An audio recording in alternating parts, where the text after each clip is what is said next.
The Chicago Bears win total projection for the 2022 NFL season has been released, and I want to talk about this. Let's do it. What is going on, y'all? Faiz Force back at it with another video talking, of course, NFL, here to talk about the Chicago Bears and here to talk about their projected win total. Now, I've given you guys kind of my prediction for where the Bears finish in terms of their record and taking a look at these other platforms, media platforms, if you will, that have talked about this. I've shared that with you guys as well. And I want to share another one with you, okay? So The Athletic came out and they gave their projected win total for all 32 teams in the NFL, okay? So they basically just did this model where they simulated, the win total projections like 10,000 times and saw what number came out like the most common for this teams.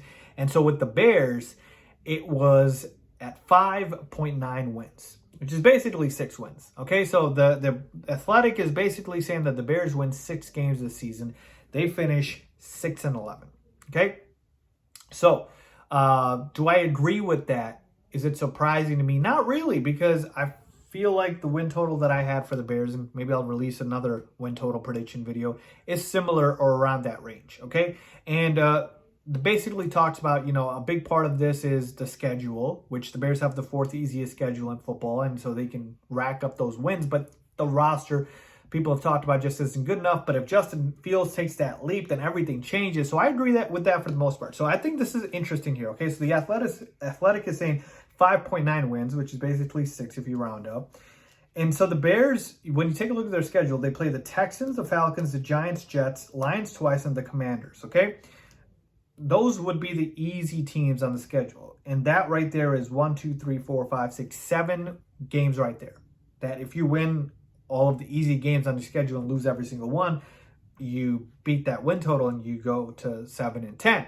Well, it's not a lock that you beat all these teams, right? They play the Jets in New York, right? Like that could be a little difficult because this Jets roster, even if you don't think Zach Wilson's better than Justin Fields, and I don't, but the Jets roster is better than the Bears. So it could still be tough. The Lions team, they're improved. They could be tough. You're not probably going to beat them twice. Who knows? Commanders, things like that. So for the most part, though, you have easy wins on this schedule, but you yourself are not, I would say, an established team where you can go ahead and say, oh yeah, we're the Bills or the Rams. We can check off these as easy dubs. So nothing will come easy for the Bears, but it does help that their schedule is against, these subpar opponents, and they have the 4th easiest schedule. So overall, I know it seems a little low, 5.9 wins, but when you take a look at the roster and when you compare the Bears with, the other teams here, I would say that around that range is accurate. I probably put the Bears at 7 wins. 8 to 10 would be a little rich for me.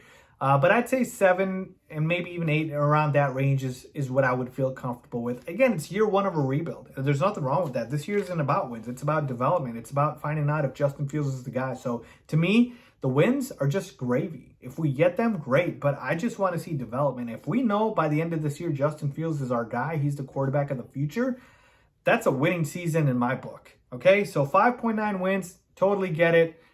It's around that range for the Bears, where they are. But we have an easy schedule. We can surprise people. So let me know what you guys think. Leave a comment down below as always. Thanks for watching.